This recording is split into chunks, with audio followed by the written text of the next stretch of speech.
Hello दोस्तों, आज हम लोग पढ़ेंगे अर्धनारीश्वर, जिसके लेखक हैं रामधारी सिंह दिनकर। इससे पहले हम लोग पहला, दूसरा, तीसरा 3 लेसन कर चुके हैं। पिछले वाले वीडियो में जाइएगा, वहाँ आपको मिलेगा। आज हम लोग अर्धनारीश्वर, जिसके लेखक हैं रामधारी सिंह दिनकर, जो कि यहाँ पे क्या है, स्पष्ट लिखा हुआ है। तो हम लोग क्या करते हैं, आज क्या करते हैं, हम लोग आगे देखते हैं। चलिए, अब क्या कह रहा है, देखिए पहला क्वेश्चन है, रामधारी सिंह दिनकर का जन्म कब हुआ। तो रामधारी सिंह दिनकर का जो जन्म था वो आपका कब हुआ था, 23 सितंबर 1908 को हुआ था। कब हुआ था, 23 सितंबर 1908 को हुआ था। ये आपका क्या हो जाएगा, पहला सही हो जाएगा। अब यहाँ पे हम लोग क्या करेंगे, दूसरा क्वेश्चन देखते हैं। दूसरा क्वेश्चन क्या है, रामधारी सिंह दिनकर को क्या कहा जाता था। पहला देखिए क्या है, राष्ट्रभक्त, छायावादी, फिर अगला क्या है, राष्ट्र कवि, फिर क्या है, श्रृंगार रस के कवि। ये 2 के 4 ऑप्शन हैं। तो आपका तीसरा जो हो जाएगा वो आपका क्या हो जाएगा, राष्ट्र कवि हो जाएगा, सी नंबर। दूसरा का तीसरा यानी कि सी नंबर। अब चलिए हम लोग देखते हैं अगला क्वेश्चन क्या है, दिनकर का जन्म कहाँ हुआ था। कहाँ हुआ था, बिहार के भागलपुर में, या बेगूसराय के सिमरिया गांव में, या भोजपुर में, या फिर पटना में। ये आपका 3 है। तीसरा का आपका क्या हो जाएगा, बी हो जाएगा, बेगूसराय के सिमरिया गांव में इसका जन्म हुआ था। अब चलिए हम लोग क्या करते हैं, चौथा क्वेश्चन देखते हैं। दिनकर के माता पिता का नाम क्या था। पहले है माता, फिर क्या है, पिता। तो पहला नाम जो होगा वो माता का होगा। अब यहाँ पे देखिए आप, सिंपल सा आप देख रहे होंगे क्या है, रवि सिंह, ये तो माता का नाम है ही नहीं। आकाशदीप, ये तो होगा नहीं। अब क्या है, मनरूप देवी, पहला क्या माता है, तो माता में ये आ रहा। देखिए कितना अच्छा एग्जाम्पल दिया है। हम लोग कॉमन सेंस भी लगा करके क्या कर सकते, इसका आंसर दे सकते हैं। तो मनरूप देवी एवं रवि सिंह, यानी कि ये इसके पिता के नाम थे रवि सिंह, और माता का नाम क्या था, मनरूप देवी। तो आपका क्या हो जाएगा, चौथा का बी हो जाएगा। अब यहाँ पे चलिए देखिए, पांचवा क्वेश्चन में क्या कह रहा है, दिनकर ने बीए, बैचलर ऑफ आर्ट्स, कब पास किया था। इंटर के बाद क्या होता है, बीए होता है, जिसका फुल फॉर्म होता है बीए का, बैचलर ऑफ आर्ट्स होता है। तो अब यहाँ पे देखिए क्या कह रहा है,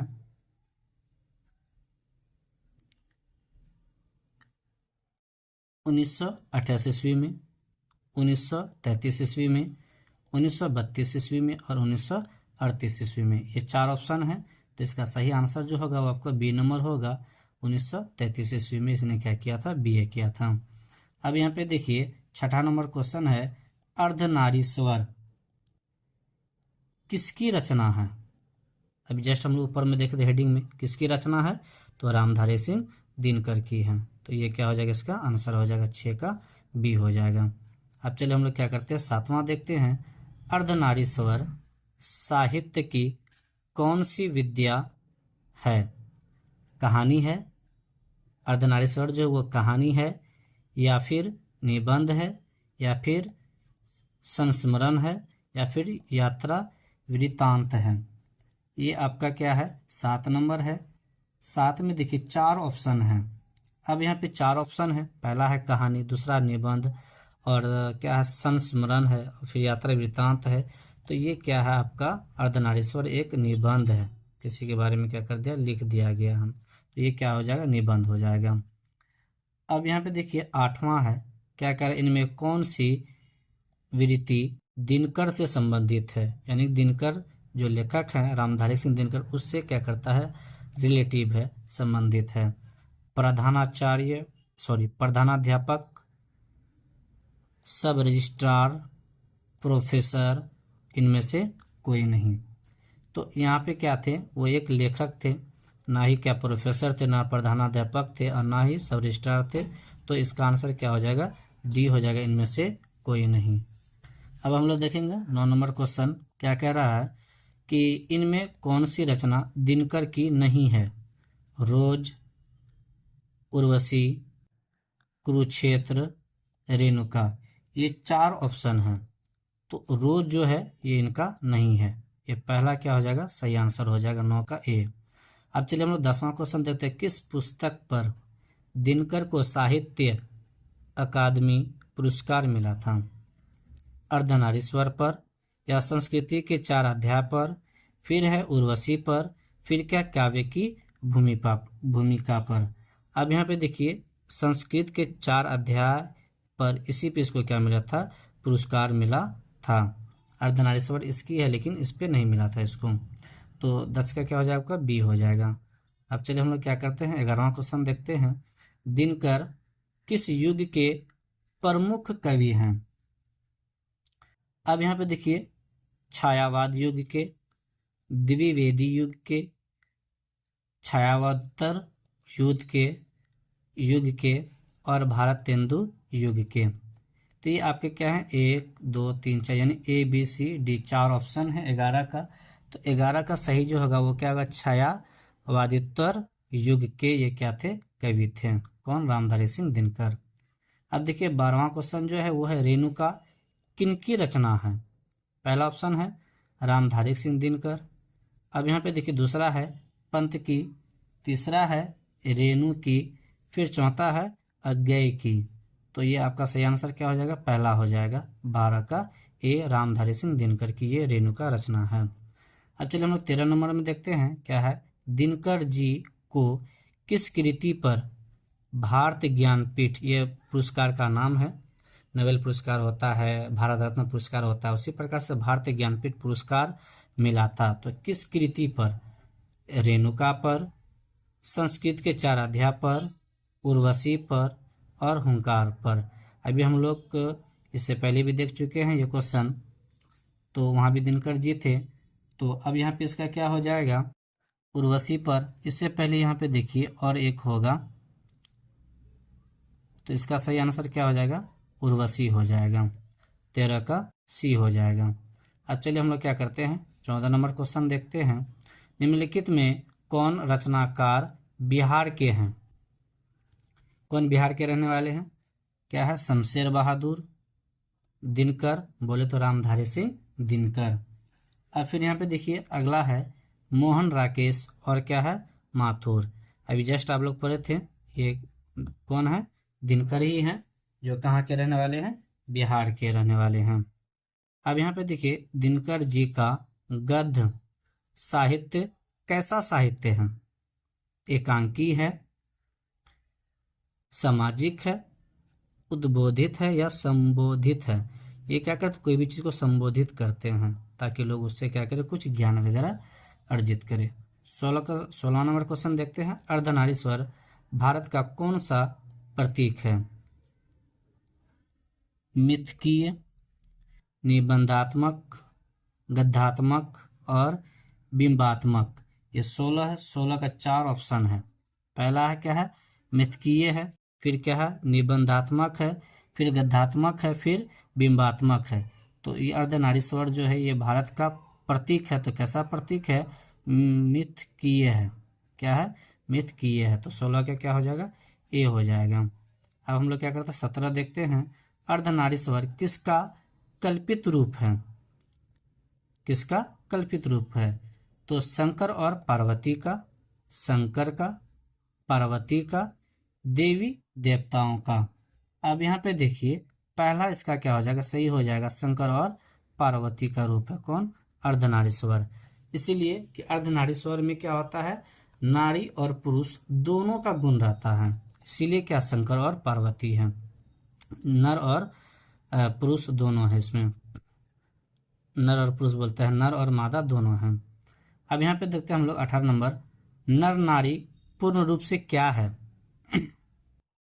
1 है, 2 है, समान है और अलग है। तो 1 भी नहीं है, 2 भी नहीं है, बल्कि क्या है? समान है, अलग नहीं है। अब यहाँ पे 18 का क्या हो गया? सी हो गया। 19 में देखते हैं। नारी समझती है कि पुरुष के गुण सीखने से उसके डैश में बट्टा लगेगा।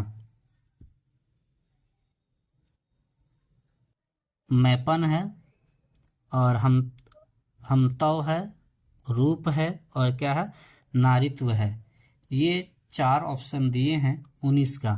पहला है मैपन, फिर देखिए एक सेकंड, मैपन क्या है देख, हाँ मैपन है, और फिर यहाँ पे दूसरा देखिए हमत्व है, तीसरा रूप है, चौथा नारीत्व है, तो आपका क्या हो जाएगा, नारीत्व हो जाएगा, यानी 19 का डी हो जाएगा। 20 नंबर क्वेश्चन देते हैं, पुरुष भी स्त्रियोचित गुणों को अपनाकर समाज में डैश कहलाने से घबराता है, नारीवादी, स्त्रीवादी, स्त्रैन, इनमें से कोई नहीं। देखिए जाहिर सी बात है, हम लोग भी घरों में देखते होंगे, अगर जैसे अभी का माहौल है, जैसा फैशन का ज़माना चला है, वेस्टर्न कल्चर हम लोग एक्सेप्ट कर रहे हैं, उसी की ओर जा रहे हैं।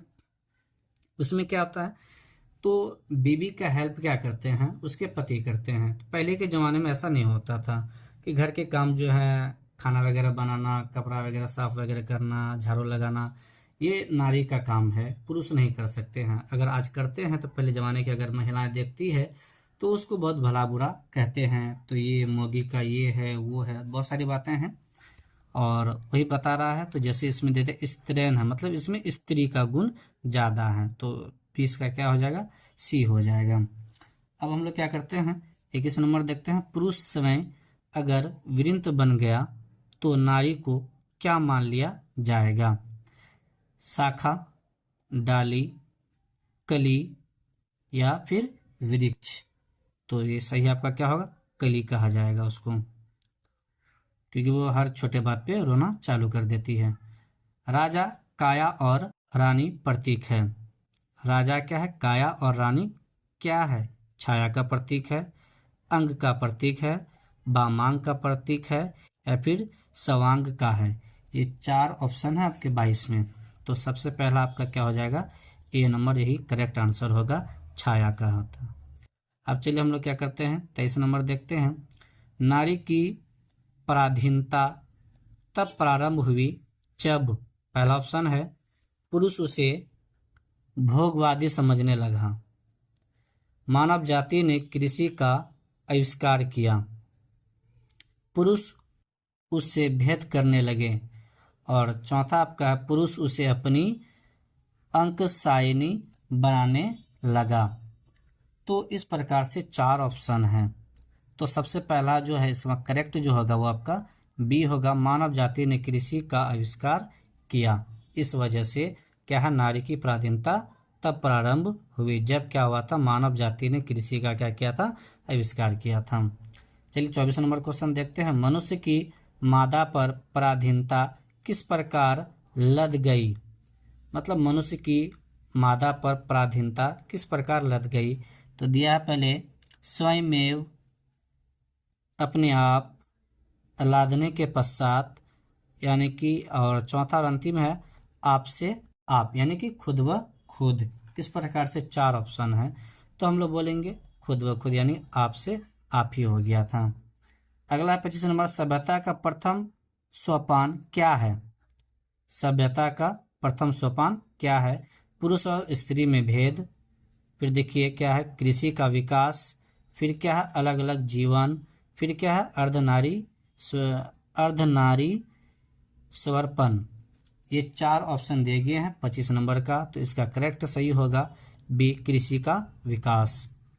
अब हम लोग क्या करते हैं, 26 नंबर क्वेश्चन देखते हैं, पत्नी अपने पति को बहुत कुछ उसी दृष्टि से देखती है जिस दृष्टि से लता। अब यहाँ पे देखिए, पत्नी अपने पति को बहुत कुछ उसी दृष्टि से देखती है जिस दृष्टि से लता। अब लोग देखेंगे लता झाड़ी वगैरह होता है।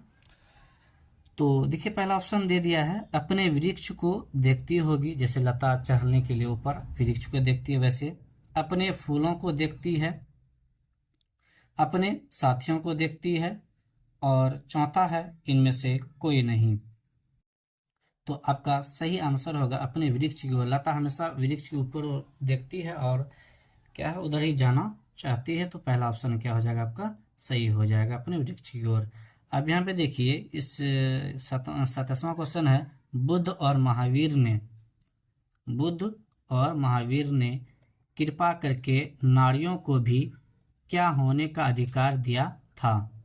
पहला है सन्यासिनी, भिक्षुनी, स्वतंत्र और क्या है अलग। अब यहाँ पे देखिए 4 ऑप्शन हैं, तो सबसे बेस्ट कौन होगा? भिक्षुनी होगा, भिक्षुनी। 27 का क्या हो जाएगा? बी हो जाएगा। अब यहाँ पे देखिए हम लोग 28 में आते हैं। 28 में क्या कह रहा है? धर्माचार्य नारियों की भिक्षुनी होने वाली बात कौन घबरा उठे?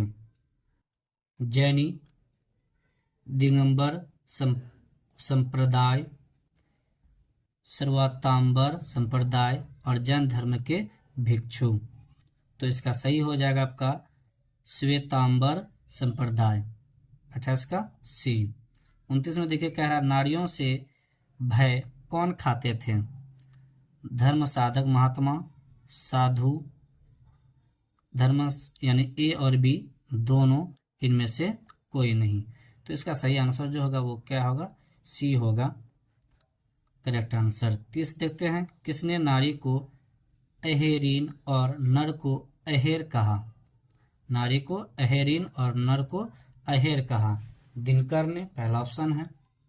क्या दिनकर ने कहा, बुद्ध ने कहा, महावीर ने कहा या फिर बर्नार्ड शो ने कहा? ये 30 है और 30 का ये 4 है, तो ये तो कहेंगे नहीं, दिनकर नहीं कहेंगे, बुद्ध नहीं कहेंगे, महावीर भी नहीं कहेंगे, क्योंकि ये बहुत महान पुरुष लोग हैं। और ये जो है बर्नार्ड शो ने, इसी ने क्या किया था, कहा था। अब चलिए हम लोग देखते हैं 31 नंबर क्वेश्चन। पुरुष जब नारी के गुण लेता है तब वह देवता बन जाता है, किंतु नारी जब नर के गुण सीखती है तब वह राक्षसी हो जाती है। यह कथन किसका है? देखिए कितना गलत कथन दिया है। अब हम लोग जानेंगे कौन इस मनोवृत्ति के हैं। पहला है दिनकर, फिर है प्रेमचंद, फिर है रेणु का, फिर क्या है बेनीपुरी। ये 4 हैं यहाँ पे, और इसमें से कौन होंगे? प्रेमचंद का कहना है कि अगर क्या कर रहे हैं कि अगर पुरुष जब नारी के गुण लेता है तब वो देवता बन जाता है नारी के लिए, यानी दया वगैरह दिखाता है, देवता बन जाता है। अगर नारी क्या करते हैं, नर का गुण ले लेते हैं, तो वो क्या बन जाते हैं? राक्षसी बन जाते हैं। तो ये किसका कथन था? प्रेमचंद का कथन था।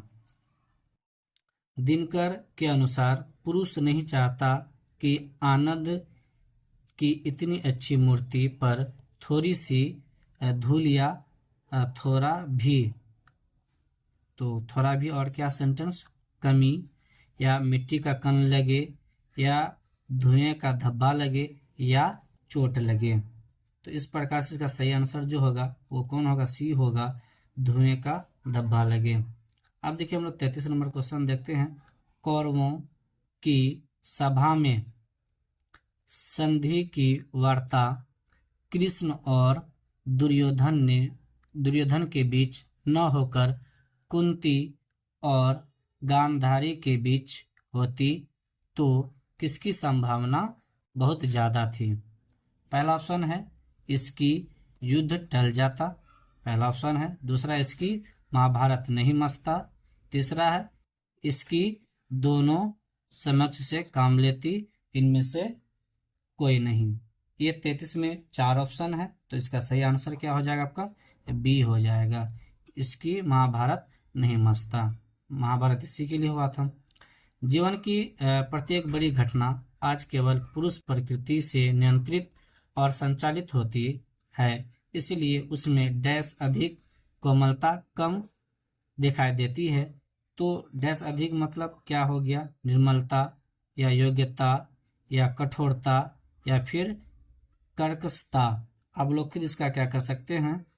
जवाब दे सकते हैं कि जीवन की प्रत्येक बड़ी घटना आज केवल पुरुष प्रकृति से नियंत्रित और संचालित होती है, इसलिए उसमें क्या होता है? कर्कशता ज़्यादा होती है और कोमलता क्या होती है? कम होती है।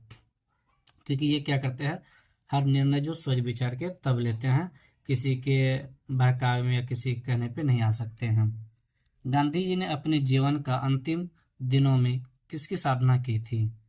देवत की, पुरुषत्व की, प्रभुत्व की, नारीत्व की। अब यहाँ देखिए 35 नंबर क्वेश्चन है, जाहिर सी बात है यही सही आंसर है, क्योंकि सभी इसका आंसर जानते होंगे।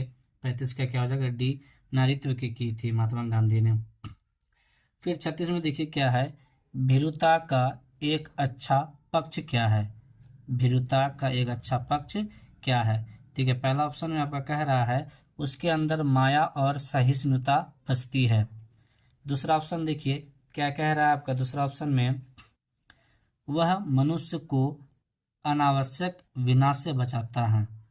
फिर उसके अंदर उद्देश्य की सिद्धि होती है, सिद्धि होती है, इनमें से कोई नहीं। तो इसका 36 का जो होगा वो आपका बी होगा, सही आंसर होगा। अब यहाँ पे देखिए क्या कह रहा है 37 नंबर क्वेश्चन में कि दिनकर जी ने कहा है कि पुरुष नारीत्व की ज्योति जगे और यह कि प्रत्येक नारी में भी डैश का स्पष्ट आभास हो, पुरुष का, मर्द का, नारीत्व का, स्त्रीत्व का। अब यहाँ पे देखिए क्या कह रहा है कि आपका 37 नंबर क्वेश्चन है, 37 में कह दिया है पुरुष का, जब यहाँ कह दिया है कि दिनकर जी ने कहा कि पुरुष में नारीत्व की ज्योति जगे और यह कि प्रत्येक नारी में भी डैश का स्पष्ट आभास हो, यानी कि पुरुष का क्या हो, आभास हो। पुरुष को क्या फील होता है, महिला क्या होती है, कोई भी परेशानी हो रो देती है, क्या पुरुष रो देते हैं, नहीं रोते हैं। तो इस प्रकार से क्या होना था, उस पर भी क्या होना चाहिए, ध्यान देना। अगर वो नहीं रो रहे हैं, नहीं अपना दुख सुना रहे हैं, उसको हजम करके रखें, तो ऐसा नहीं कि उसको दुख नहीं होता, उसे दर्द नहीं होता है, उसके अंदर फीलिंग्स नहीं है, तो उसके अंदर भी फीलिंग्स है। तो महिलाओं को पुरुष के बारे में भी क्या होना चाहिए, सोचनी चाहिए। तो अब चलिए हम लोग देखते हैं 38 नंबर क्वेश्चन क्या कह रहा है। दिनकर जी का निधन कब हुआ, कब उसकी मृत्यु हुई थी।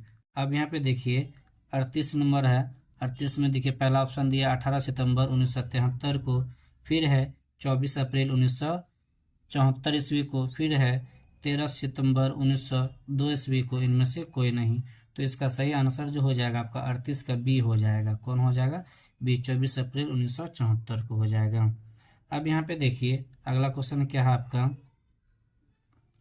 किस रचनाकार की पंक्ति नारी स्वप्न है, नारी सुगंध है, नारी पुरुष की बही पर झूलती हुई जूही की माला है।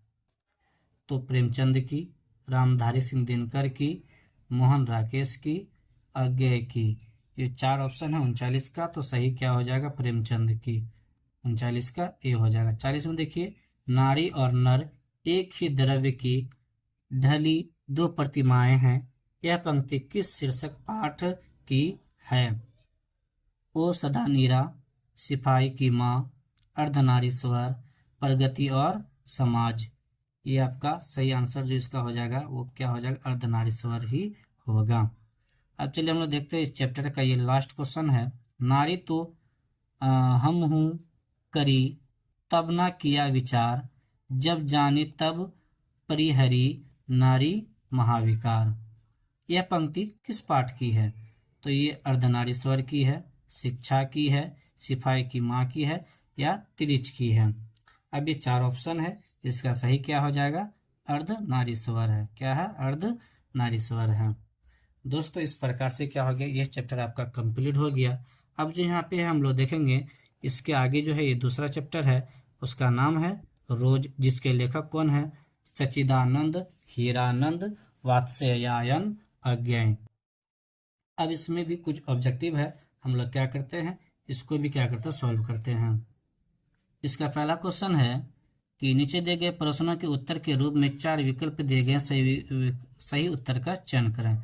अज्ञेय का पूरा नाम क्या है। देखिए पहला है सच्चिदानंद हीरानंद वात्स्य अज्ञेय, दूसरा सच्चिदानंद अज्ञेय, फिर तीसरा है सच्चिदानंद हीरानंद अज्ञेय, फिर चौथा और अंतिम है वात्स्यायन अज्ञेय। ये 4 ऑप्शन है, तो सबसे पहला ऑप्शन क्या हो जाएगा, इसका करेक्ट आंसर होगा। अब यहाँ पे देखिए अज्ञेय का जन्म कब हुआ था? पहला ऑप्शन है 8 अप्रैल 1911 को, 7 मार्च 1911 को, 4 अप्रैल 1902 को, फिर है 7 मार्च 1912 को। तो इसका बी नंबर क्या हो जाएगा? सही हो जाएगा बी नंबर 7 मार्च 1911 को। तीसरा देखते हैं, इनमें से किस भाषा के अज्ञेय जानकारी थे?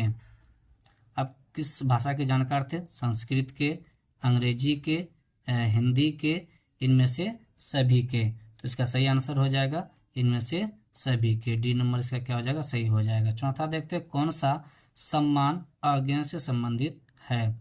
साहित्य अकादमी, भारतीय ज्ञानपीठ, दोनों, मैक्सेस। ये 4 ऑप्शन है चौथा का, तो ये क्या हो जाएगा? सी हो जाएगा इसका करेक्ट आंसर।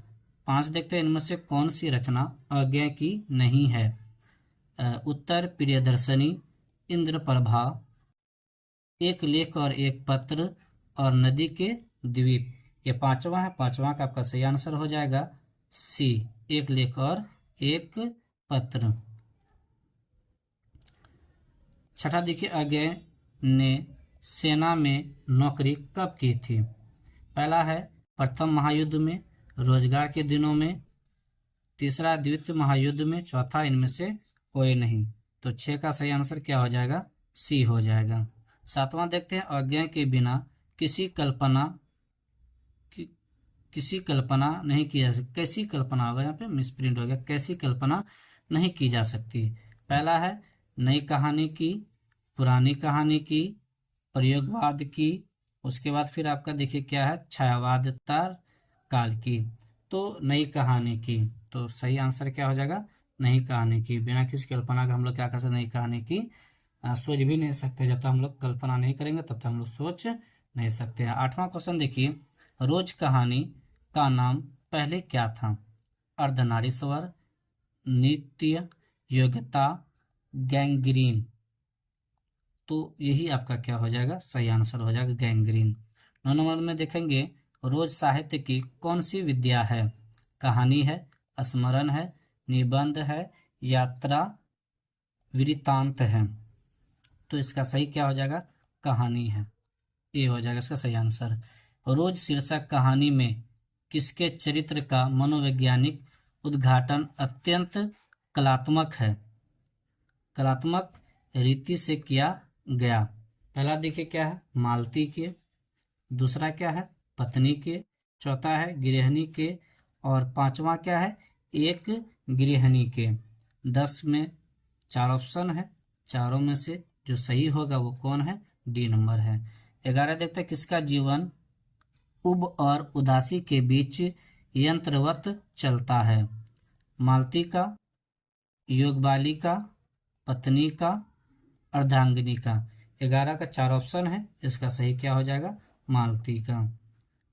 अब देखिए हम लोग 12 नंबर क्वेश्चन देखते हैं। मालती लेखक को पंखा झेलने लगती है क्योंकि लेखक धूप से आया था, लेखक ने उसे कहा था, वह उसे सम्मान करती थी, इनमें से कोई नहीं। ये 4 ऑप्शन है, तो इसका सही आंसर क्या हो जाएगा? लेखक धूप से आया था, इस वजह से मालती क्या करती? पंखा डुला रही थी।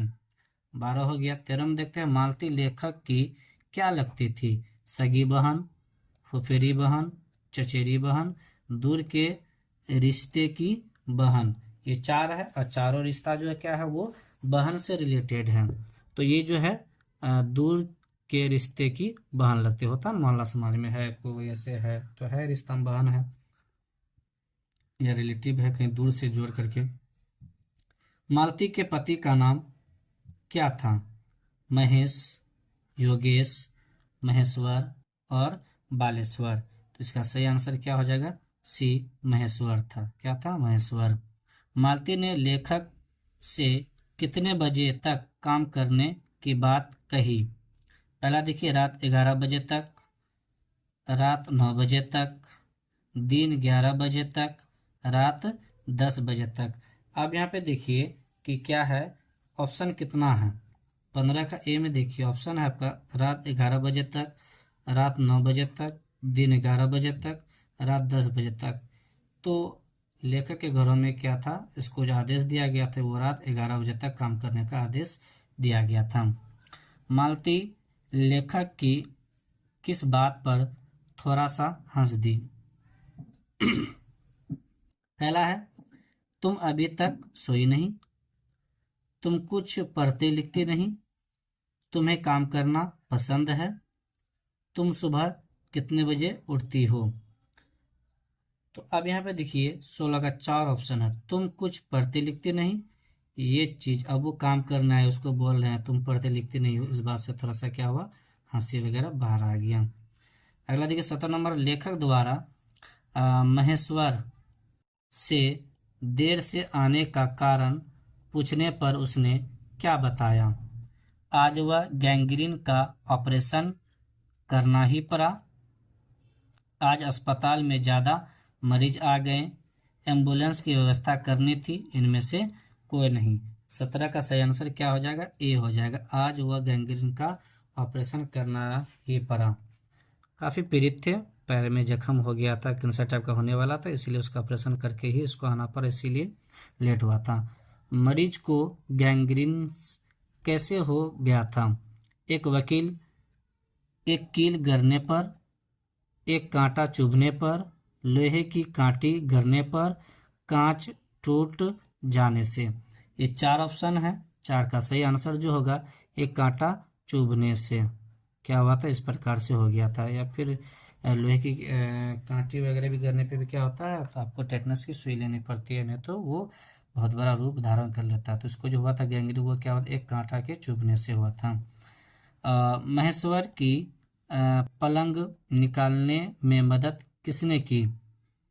पत्नी ने, टीडी ने, रोगी ने, लेखक ने। 19 नंबर है, 19 का क्या हो जाएगा, डी। लेखक गए थे उसके यहाँ घूमने के लिए, लेखक ने क्या किया, उसका हेल्प किया था। मालती से उसके पिता ने उसे पुस्तक के कितने पेज रोज पढ़ने को कहा था। 22 पेज, 13 पेज, 20 पेज, और लास्ट ऑप्शन है कितना, 35 पेज। डी नंबर में है 35 पेज। तो इसका सही आंसर क्या हो जाएगा आपका, सी हो जाएगा 20 पेज। अब हम लोग क्या करते हैं, 21 नंबर क्वेश्चन देता है। लेखक कहता है कि उद्धत और चंचल मालती आज कितनी है। टेढ़ी हो गई है, सीधी हो गई है, भोली हो गई है, व्यस्त हो गई है। ये 4 ऑप्शन है और इसका सही आंसर क्या हो जाएगा, बी हो जाएगा, सीधी हो गई है। बचपन में क्या था, जब क्लास में दोनों साथ पढ़ते थे, काफ़ी चंचल थी ये। अब वो उसी का कहना गया, अब ये कैसे सीधी हो गई, क्या कि कुछ पूछने पे ही बताती थी वो, अगर नहीं पूछते थे लेखक तो वो कुछ नहीं बोलते थी। मालती के जीवन में कौन सी चीज़ें नहीं रह गई। मनो, विनोद, उल्लास, खुशी, इनमें सभी। 22 है, 22 का डी, यानी कि इसमें सभी हो जाएगा। ये अकेले इसके पति चले जाते, डॉक्टर थे, चले जाते थे और मरीजों का इलाज करने के लिए, ये अपने बच्चे की टिड्डी को लेकर के अकेले ही रहा करती थी घरों में। तो इसी वजह से इसमें तीनों, इसमें से सभी हो जाएगा। किस वर्ग के भारतीय समाज में घरेलू स्त्री के जीवन और मनोदशा पर लेखक अपनी सहानुभूतिपूर्ण मानवीय दृष्टि केंद्रित करता है। निम्न, मध्य, औसत, उच्च। 23 है, 23 का क्या हो जाएगा, मध्य में हो जाएगा, 20 का सही आंसर हो जाएगा। अब हम लोग देखते हैं 24 नंबर, इनमें कौन सी अभिरुचि अज्ञेय की थी। बागवानी, पर्यटन, अध्ययन, और आपका चौथा है, ये भी लास्ट ऑप्शन है, इनमें से सभी हैं, इनमें से सभी। 24 है, 24 का यही क्या हो जाएगा, सही आंसर हो जाएगा, इनमें से सभी। 24 का डी हो जाएगा। 25 में देखिए क्या करा है, अज्ञा ने कितने वर्ष की अवस्था में कविता लेखन की शुरुआत की थी। 12 वर्ष की अवस्था में, 10 वर्ष की अवस्था में, 13 वर्ष की अवस्था में, और 14 वर्ष की अवस्था में। इसका सही आंसर हो जाएगा 10 वर्ष की अवस्था में, बी नंबर। अब देखिए 26 नंबर, बचपन में खेलने हेतु किस नाटक का लेखन किया। पहला है मंजरी, दूसरा है उत्कृष्ट, तीसरा है बचपना, चौथा है इंद्र सभा। 26 का डी सही आंसर हो जाएगा, तो ये इंद्र सभा हो जाएगा। 27 में देखते हैं कि अज्ञेय की पहली कहानी किस पत्रिका में प्रकाशित हुई थी। अब देखिए क्या है, दहेजांत में, सेवा में, युद्धक में और तार सप्तक में। 27 का सही आंसर आपका हो जाएगा बी, क्या हो जाएगा, सेवा में। 28 में देखिए क्या, एक बूंद सहसा उछली साहित्य की कौन सी विद्या है। उपन्यास साहित्य है, और संस्मरण साहित्य है, और गद्य साहित्य है, यात्रा साहित्य है। 4 ऑप्शन है 28 का, और 28 का सही आंसर जो हो जाएगा वो आपका क्या हो जाएगा, डी हो जाएगा। 29 में आते हैं, अज्ञे की तार सप्तक कृति का प्रकाशन वर्ष क्या है, कब यह प्रकाशित हुआ था। 1884 ईस्वी में, 1902 ईस्वी में, 1896 ईस्वी में, फिर अंतिम जो आपका है वो क्या है, इनमें से कोई नहीं। तो यही क्या हो जाएगा, आपका सही आंसर हो जाएगा इनमें से कोई नहीं। अब यहाँ पे देखिए कि अगला क्या दिया है, रोज शीर्षक कहानी में किसने पूछा तुम कुछ पढ़ती लिखती नहीं। तो किसने पूछा था, लेखक ने पूछा था।